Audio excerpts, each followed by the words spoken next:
Chaos, blood, and dozens of dead residents, scientists, and soldiers filled the corridors of the oil rig with their corpses as the Chosen One's sabotage succeeded. Using the panic, he managed to free and evacuate tribals and Vault 13 residents. However, when the tanker's doors were sealed and the anchor was withdrawn, the Chosen One himself was nowhere to be found.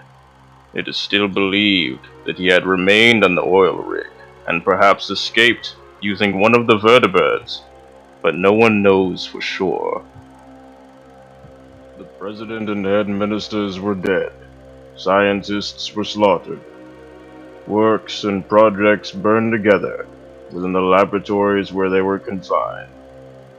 As fire and panic spread through the rig, Frank Horrigan managed to organize the remaining soldiers and deactivate the self-destruction of the oil rig.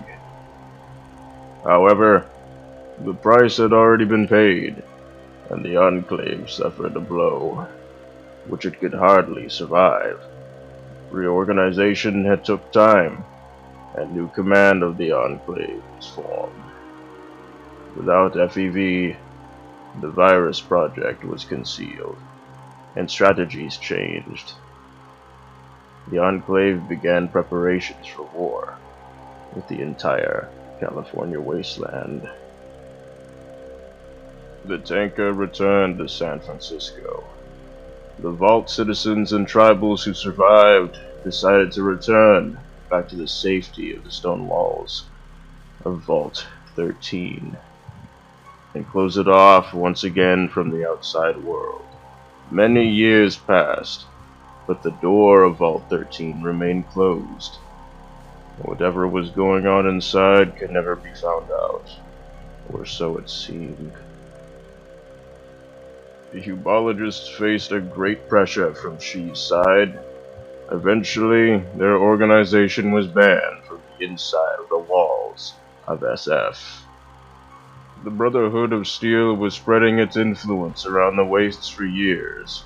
Their numbers grew and powers arose, but soon enough, the war with the NCR came.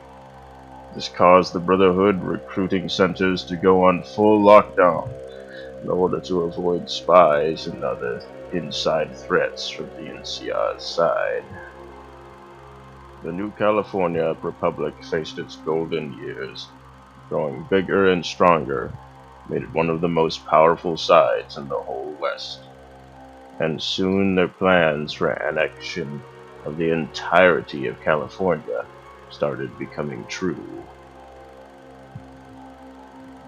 No matter how hard the NCR tried to annex Vegas, the town remained independent. And even in these days, bright lights of the town continue, luring wastelanders from everywhere, promising them fortune and happiness, a fool's hope of the city of sins. The Boneyard faced its darkest times, when blades were slaughtered and social instability manifested in the city.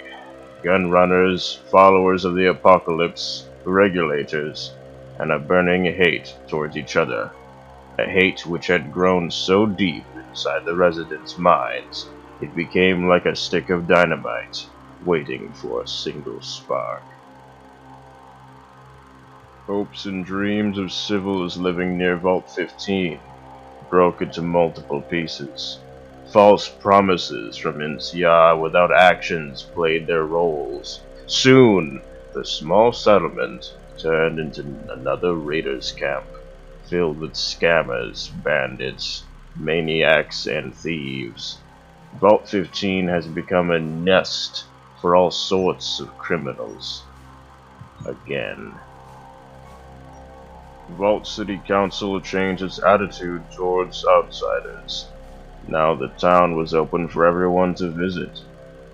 Not an action of kindness, but another strategical move for Vault City, as propaganda about heaven on earth flew far. Cloning machines were working hard creating new citizens, new soldiers out of existing genetic materials, one of which was special, belonging to the Chosen One himself.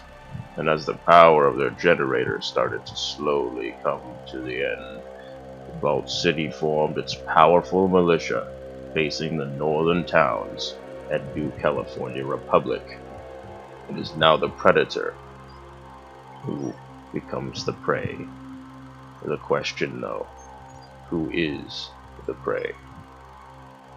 As war among the biggest factions of the wasteland rolled over the state, more and more deserters appeared in northern cities. Soldiers of NCR, Vault City Guardsmen, Brotherhood Knights, Enclave Privates, all of them were running away from the entire being of humanity. War, soon separated by flags, but united by idea, they grouped up and took Hawthorne military base under their own control. There, among concrete symbols of old world, they slowly began to burn a fire of new idea and new symbol, ones which will be seen and will never be forgotten. These are stories that form because of some certain actions. And these are not the actions of one, but many. The wasteland faces a new era, an era of egoism, in which ambitions and respect are forgotten features. Unseen, unknown dangers lurk around weak walls made from humanity's false hopes. Is it really so? Only time will show. But for now, in some small vault, somewhere near the city of fallen angels, a new story begins. And as sure as the door of your chamber slowly slides away, we slide into the prologue. Thus, starting a new chapter of the book of decisions and actions. And these are not the actions of one, but many. And if life is a game, then the curtains are up, waiting for the players to arrive.